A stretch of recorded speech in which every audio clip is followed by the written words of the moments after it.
Let's welcome Maheshananda.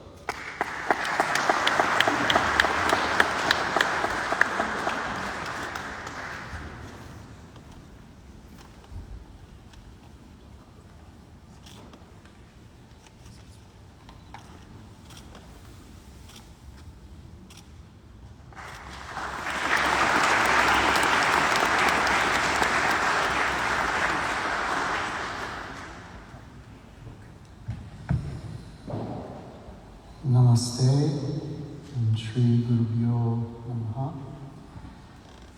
How does everybody feel? You're supposed to say awake and ready. How does everybody feel? Happy.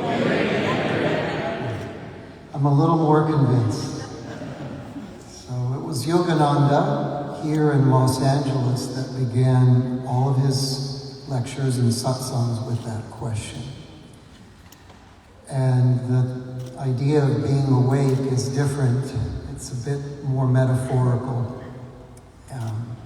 So I want to begin by saying America needs India.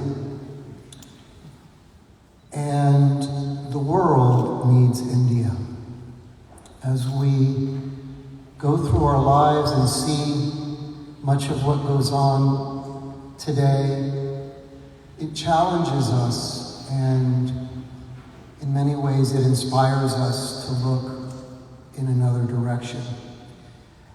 I got my start here in Los Angeles on the spiritual path, and I have to thank my astrology teacher, Chakrapani, who introduced me to these profound concepts, to Yogananda-ji, Shivananda's lineage, and I've also visited this Art of Living Foundation structure when it was first opened.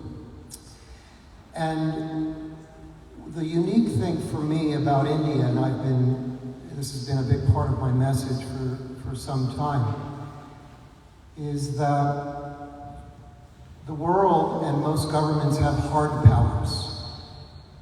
But India is the only country, and a very unique country, because it has soft powers. And those soft powers are yoga, Ayurveda, Jyotish, Vastu, and all of the great branches that is Veda. And we can see that hard powers don't work. Forcing people to change and using violence and war to try and make this world a better place doesn't work.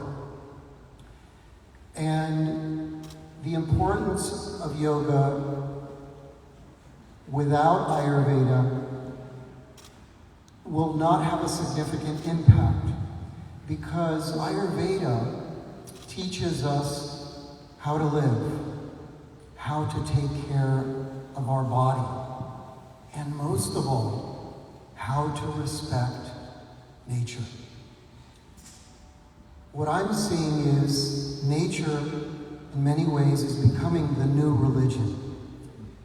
People are following these ecological movements, cleaning the Ganga, planting trees, recycling. But there's more to it than that. It begins that way, in a mechanical way. But what we don't realize is that intelligence is universal. It's in all living things. And as we begin to nurture our relationship with nature, we begin to recognize that the divine is also there. Yeah.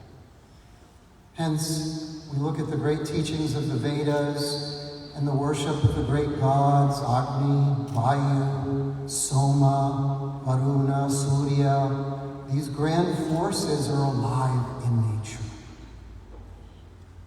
This is where Bhumi Devi resides. And so, learning how to live on this planet begins with learning how to take care of your Bhumi. This body that we have is sacred. If you pollute your body and mistreat your body, it is likely that you will mistreat nature, and vice versa. If you recognize that the soul is within you and that universal intelligence is within you, you begin to expand your awareness and transcend the limitations of time and space, and thinking that your little life is the only life. And so my work has been a lot about this and the importance of Dharma in yoga for unraveling the mind, for healing the mind, for calming the mind. And Ayurveda for caring for the body and balancing the body. Because chronic disease today is everywhere. It's all over. And much of it has to do with education. Thankfully, more and more people are turning towards plant-based diets. This is a good thing, vegetarianism. And this is a part of our lifestyle. So I'd like to encourage all of you, if you're practicing yoga, if you're meditating, also to look to Ayurveda, because nature is our guru, is also our teacher. And together, these two systems can help us make this world a better place. Thank you.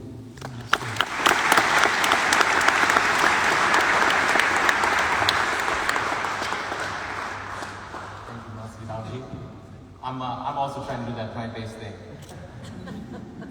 Also on stage, we have Puja Divya Swami. He comes from a textile engineering background, received his Diksha